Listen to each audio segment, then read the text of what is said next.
Diangkat dari kisah dan kejadian nyata, cerita akan berfokus pada seorang pria berkebangsaan Austria bernama Werner Kniesek yang membunuh seorang nenek tepat di rumahnya, di mana Werner kembali ke TKP tepat saat para polisi sedang melakukan olah TKP, yang di situ para petugas mendapatkan beberapa barang bukti seperti sepucuk pistol, 18 buah peluru, gulungan pita, sebuah kabel tali sepatu, kaos kaki wanita, dan sebuah kaca pembesar.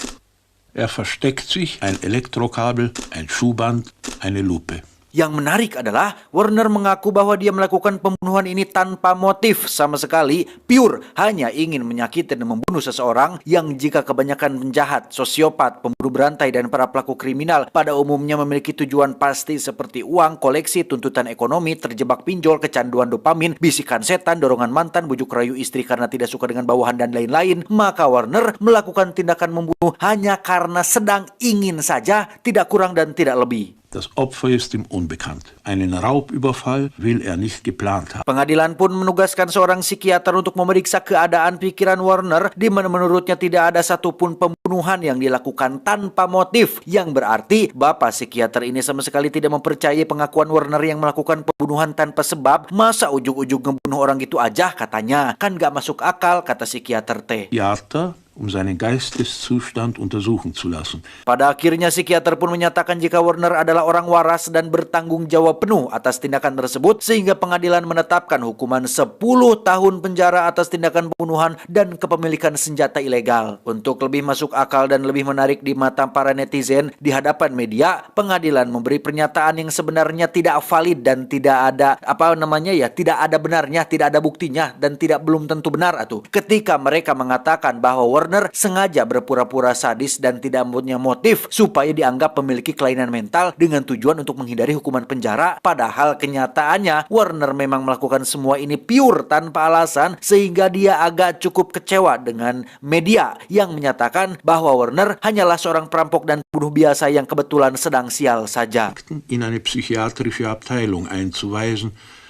Selama Werner menjalani hukumannya, mari kita flashback sebentar ke masa lalunya ketika masih kecil. Dia rupanya dilahirkan sebagai anak yang terlahir dari hubungan terlarang. Orang-orang biasa menyebutnya sebagai anak haram. Akibatnya, Werner kecil selalu dicemooh oleh orang-orang di sekitarnya, termasuk dari neneknya sendiri, yang pada akhirnya membuat perilaku Werner kecil sedikit berbeda dari anak-anak seusianya, seperti para guru-guru sekolah yang menilai Werner sebagai anak yang suka bohong, sering ketahuan mencuri, sering tidak disiplin, sering seenaknya sendiri, sering mencari masalah dengan orang lain, membuatnya berkali-kali pindah sekolah akibat perilaku tidak benarnya tersebut. Die Volksschule besucht er mit gutem Erfolg. Wird als verlogen beurteilt. Werner kecil pun dikirim ke rumah ibu kandungnya yang saat itu sudah memiliki suami baru yang selama tinggal di sana. Werner sering mendapatkan perlakuan tidak menyenangkan seperti kekerasan fisik dari ayah tirinya. Barulah pada usia 16 tahun, Werner mulai tertarik dengan lawan jenis yang kebetulan usianya jauh lebih tua dari Werner, yaitu seorang wanita berusia 45 tahun, di mana Werner mulai menunjukkan sifat kejam dan sadisnya dengan mengikat si wanita, menyiksa, dan mencambuknya untuk memuaskan hasrat binatangnya. Dari situ, Werner semakin membrutal dengan banyak melakukan tindakan keji pada binatang, hingga pada akhirnya dia nekat membunuh ibunya sendiri menggunakan pisau, lalu kabur ke Prancis untuk mencari korban selanjutnya, sampai akhirnya dia membunuh si nenek dan mendekam di penjara selama 10 tahun lamanya. Frauen in gleicher Weise zu. Vorerst fängt er Tiere, Mutter, erklärt er, sonst wird er in den folgenden 2 Jahren insgesamt vorherige Anzeichen erschießt er die. Dan inilah Damar Wulan, loh, dan inilah Engs. Setelah 10 tahun menjalani hukuman dengan perilaku yang baik, hari ini adalah hari terakhir Werner berada di Hotel Prodeo, yang bagi sebagian orang yang punya uang dan jabatan, kiasan arti hotel benar-benar dimaknai dalam arti sesungguhnya seperti yang saat ini dijalani oleh para pelaku koruptor. Werner sangat menyadari bahwasanya penjara adalah tempat untuk seseorang memperbaiki diri agar menjadi individu yang lebih baik, tetapi rasa, hasrat, gejolak dalam dirinya untuk menyiksa dan membunuh tidak pernah hilang sedikit pun, sehingga pengadilan telah salah besar karena sudah melepaskan monster dari dalam kurungannya.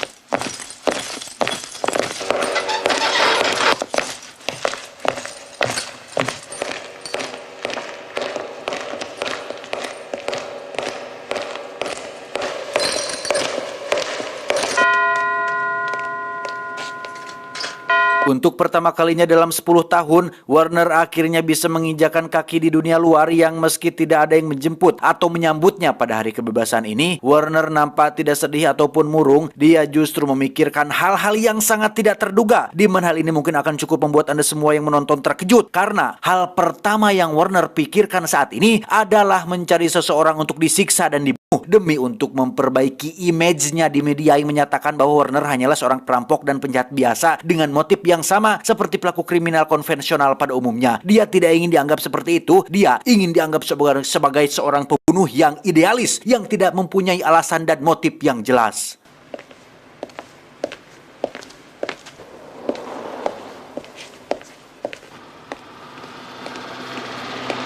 Sebuah kedai kopi yang berada dekat dengan penjara menjadi pilihan Warner untuk mendapatkan korban pertamanya, karena secara logika pasti akan ada beberapa orang yang berkumpul dalam satu tempat, sehingga itu memberinya opsi untuk bisa memilih korban sesuai keinginan.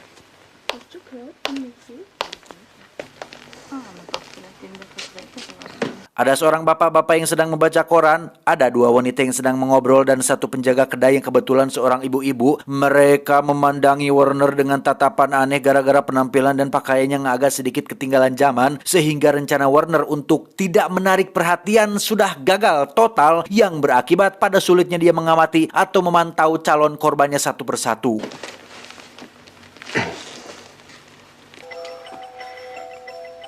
Pada akhirnya, Warner pun terpaksa memesan seonggok sosis, 2 buah roti, dan seencret mayonaise. Sambil makan, dia terus memperhatikan kedua wanita yang sedang mengobrol, yang karena semua orang semakin memandanginya dengan tatapan aneh dan seolah merendahkan, Warner yang kesulitan bersikap normal pun tidak memiliki pilihan lain selain menghindar dan pergi dari tempat ini.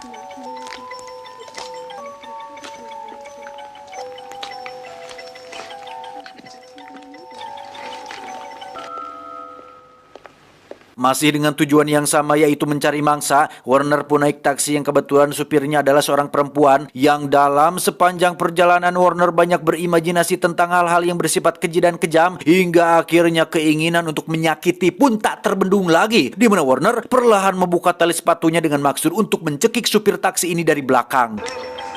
Dann Mund verkleben, wenn ich einen Kuss habe.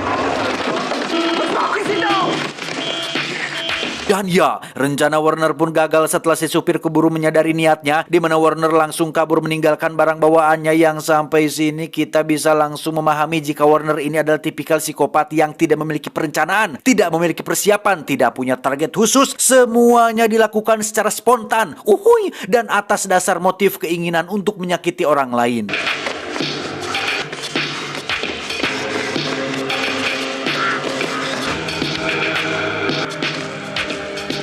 Sebuah rumah gedong besar tak terurus menjadi pilihan Warner untuk memenuhi hawa nafsunya, yang setelah berkeliling memastikan semuanya aman, Warner langsung memecahkan kaca jendela dan masuk begitu saja ke dalam rumah gedong ini.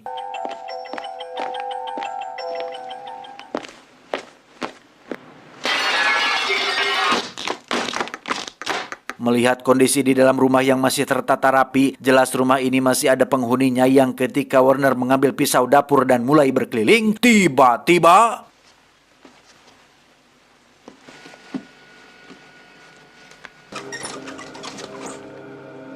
ya, ada sang penghuni rumah yang mohon maaf menderita cacat fisik sekaligus kelainan mental, sehingga Warner yang kebingungan pun membiarkan mas-mas ini tetap hidup dan naik ke lantai atas untuk mencari penghuni yang lainnya.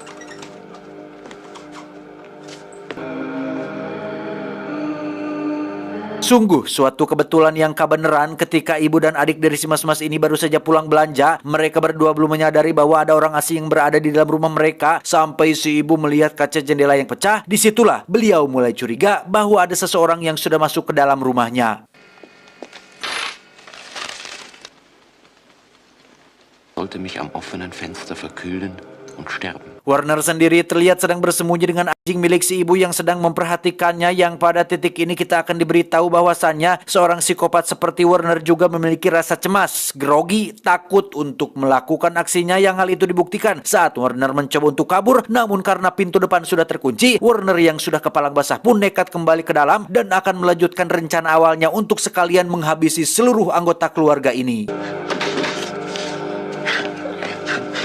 Dengan cepat Warner menyeret si gadis ke dekat lawang pintu yang karena tidak membawa persiapan, maka Warner memanfaatkan benda-benda yang ada ditemukannya seperti gulungan perban kecil untuk mengikat kaki si gadis pada gagang panto. Das hat mich wahnsinnig aufgeregt. Setelah si gadis aman, Warner kemudian menjatuhkan si Mas-Mas dari kursi rodanya yang sebenarnya tidak dijatuhkan pun beliau tidak akan melawan atau jadi halangan. Berbeda dengan kedua anaknya, si ibu justru adalah orang yang paling antusias menghadapi Warner ini. Terbukti beliau memberikan sedikit perlawanan yang membuat Warner sangat kesulitan sekali mengalahkannya hingga terjadilah pertarungan yang tidak terlalu seru. Dengan teknik cekikan ala Swedia, Warner berhasil menyudutkan si ibu sampai-sampai kedua gigi palsunya terlepas, di mana terjadi hal yang menarik. Saat si ibu sudah jelas-jelas mati kehabisan nafas, Warner masih saja mengikat kedua tangan dan kakinya, padahal jika dipikir-pikir, untuk apa mengikat orang yang sudah mati, toh tidak akan kabur? Es hatte Angst vor mir und es hat so laut gequietscht gebrochen, wo sie doch so religiös war. Capek menghadapi seorang ibu-ibu tua, Warner memutuskan untuk rehat sebentar sampai-sampai dia tertidur selama 1 menit. Barulah dia terbangun saat anjing milik si ibu menjilati pekarangannya. Ketika Warner sedang minum dari air keran itulah, terlihat si gadis mencoba untuk meloloskan diri sementara kakaknya alias si Mas-Mas sedang berusaha naik ke lantai atas dengan cara melata alias angsrod-angsrodan.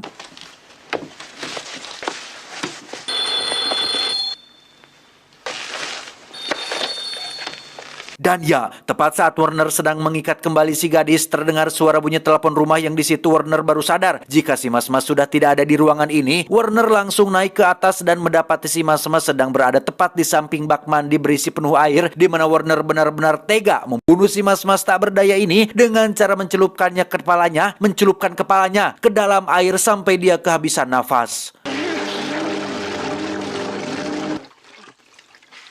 Warner pun kembali pada si gadis yang masih rorowesan, di mana dia berhasil menggoda dan mengelabui Warner dengan mengatakan bahwa dirinya bersedia memberikan mahkota surabi kesuciannya asalkan Warner segera mengambilkan obat untuk ibunya.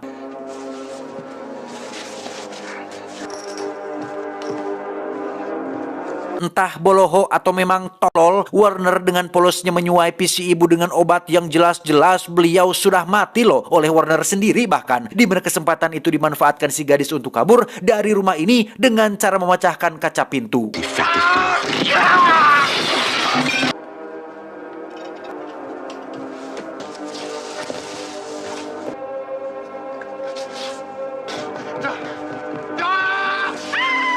Saat sedang lari keluar itulah Warner segera menerkam dan menikam si gadis berkali-kali, di mana hal selanjutnya yang dilakukan adalah meniduri tubuh si gadis yang sudah tak bernyawa. Sehingga momen ini adalah salah satu adegan paling mengganggu psikologi penonton dalam sepanjang alur ceritanya. Selesai dengan itu, Warner pun segera mencari kendaraan yang bisa dipakai untuk dia membawa ketiga jasad korbannya, yang setelah dapat, Warner langsung menyeret satu persatu jasad tersebut, lalu dimasukkanlah mereka bertiga ke dalam bagasi mobil.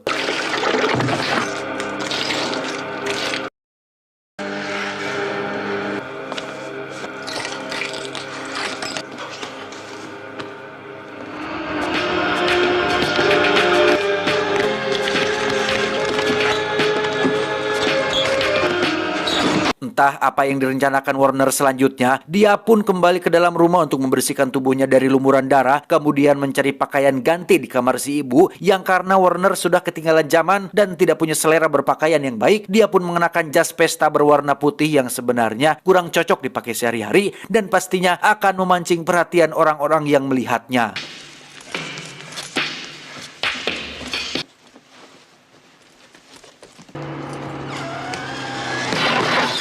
Ya, karena sudah 10 tahun tidak menyetir, Warner pun sempat menabrak pengendara lain yang sedang berhenti, di mana si anjing rupanya juga ikut bersama di dalam mobil yang entah akan kemana Warner membawa ketiga jasad ini pergi. Mit den Opfern kann ich kein Mitleid haben. Sungguh di luar dugaan, Warner ternyata kembali ke kedai kopi yang sempat dikunjunginya tempo hari, yang mana secara kebetulan pengunjungnya juga masih sama, yaitu si bapak dan dua gadis yang sempat memandanginya persis seperti kemarin. Tapi bedanya, kali ini bawa mobil dan mengenakan setelan jalma benghar, Warner memesan makanan serupa, yaitu sosis, dan memakannya dengan penuh percaya diri.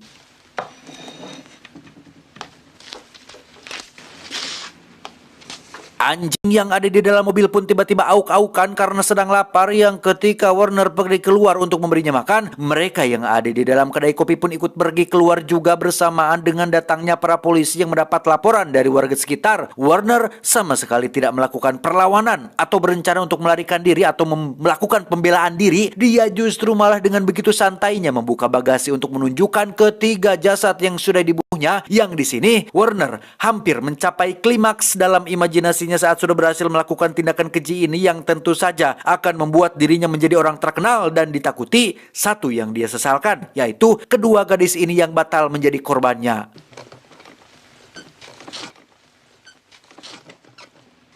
Pada akhirnya, Warner sukses memperbaiki image-nya, sukses membersihkan namanya dari cap seorang perampok biasa yang amatiran menjadi seorang psikopat dan pembunuh tanpa motif. Terdengar aneh memang. Bagi kita orang normal, kata memperbaiki dan membersihkan image berarti mencoba untuk menjadi pribadi yang lebih baik dari sebelumnya agar masyarakat punya prasangka baiklah terhadap kita. Ini mah malah sebaliknya. Warner tidak ingin disamakan dengan pelaku kriminal biasa seperti maling ayam, copet, jambret, judi, nyolong kayu, dan tindakan kriminal lain yang didasari oleh uang dan terdesak tuntutan kebutuhan ekonomi. Tidak. Warner ingin dianggap sebagai seorang penjahat yang berada pada kelas atau kasta atau level tertentu di atas para penjahat berdasi yang sering menyusahkan rakyatnya dengan sangat luar biasa. Warner tidak sama dengan penjahat-penjahat itu. Dia sama sekali tidak tertarik dengan uang karena alasan dia membunuh hanya karena dirinya merasa mampu dan bisa. Siapapun bisa membunuh orang lain, tapi pertanyaannya, apakah Anda mampu melakukannya?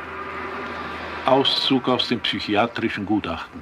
Tamat ending yang cukup membagongkan. Angst yang berarti rasa takut, cemas, gelisah adalah salah satu film Austria yang sering dianggap sebagai film horor paling gelap, suram, dan disturbing secara psikologis di awal era 80-an. Saat film ini dirilis, tidak ada satupun distributor yang berani mendistribusikannya karena mereka khawatir jika film ini tidak akan lulus sensor dan akan sulit memutarnya di depan umum. Kisah ini sendiri terinspirasi langsung dari kasus nyata di Austria, yaitu seorang psikopat bernama Werner Nisek yang pernah membantai satu keluarga di dalam rumah mereka sendiri pada 16 Januari 1980, tepat setelah dibebaskan dari penjara. Menonton film Angst adalah sebuah pengalaman yang bisa dibilang tidak menyenangkan, namun tetap merupakan perjalanan menarik yang membawa penontonnya ke sudut-sudut paling gelap dari pikiran manusia. Fakta bahwa seluruh naskah Angst merupakan adegan reka ulang dari kisah nyata tentu membuat film horor ini terasa menjadi lebih mengerikan, karena pada intinya Angst adalah sebuah studi karakter seorang pembunuh yang mentalnya sangat terganggu, maka tidak ada banyak plot dalam film ini. Angst adalah jenis film yang bisa dibilang cukup menantang secara emosional dan psikologis bagi penontonnya. Kewarasan penonton seakan-akan benar-benar diuji. Angst jelas bukan film yang bisa meninggalkan rasa bahagia, tetapi sebaliknya ia meninggalkan suasana hati yang sangat gelap. Angst adalah film yang suram,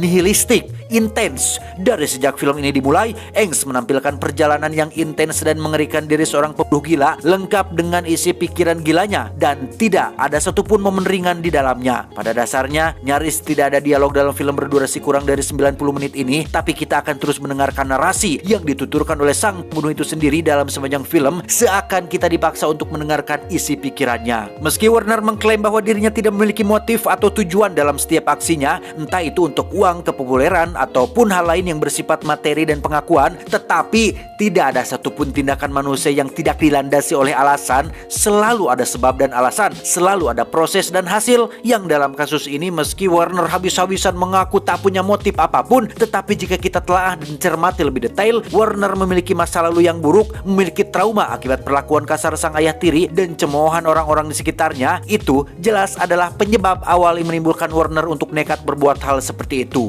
Lain cerita apabila Warner bisa mengendalikan hawa nafsunya, berada di lingkungan yang baik, punya niat dan itikat baik untuk melawan rasa traumanya, niscaya dia akan selamat dan terhindar dari keinginan-keinginan gila tersebut. Sehingga lagi-lagi ini semua disebabkan oleh kurangnya seseorang mengendalikan hawa nafsu. Dalam kasus ini hawa nafsu untuk menyakiti orang lain. Sehingga pesan yang bisa kita ambil dari film ini adalah, jika hawa nafsu telah menguasai hati, maka seseorang akan menganggap baik sesuatu yang sebelumnya dianggap buruk. Saya John mewakili jajaran direksi direksi yang bertugas mengucapkan terima kasih atas 5 juta subscribernya. Tanpa kalian semua, saya hanya mas-mas pengangguran biasa yang sering utang rokok dan kopi di warung Teh Yuli. Sekali lagi terima kasih selalu bersama saya selama kurang lebih 3 tahun sejak awal COVID. Saya sangat sayang kalian semua, ingin nemuin satu-satu, nyalamin satu-satu, tapi rasanya tidak mungkin kan tersebar di seluruh penjuru dunia dan Indonesia. Subscriber IQ7 itu nggak mungkin disalamin satu-satu. Intinya yang penting teman-teman semua yang menonton selalu diberikan kesehatan, diberikan kelancaran atas apa yang menjadi tujuan atau yang saat ini dikerjakan. Semangat, jangan dengarkan omongan orang lain yang bersifat menjatuhkan, merendahkan. Coba untuk bersikap bodoh amatan ketika ada orang lain yang memandang sebelah mata. Toh kita tidak akan hidup dari mereka dan tidak tergantung atau tidak ketergantungan terhadap mereka. Adios, bulu hidung Sofia Lacuba.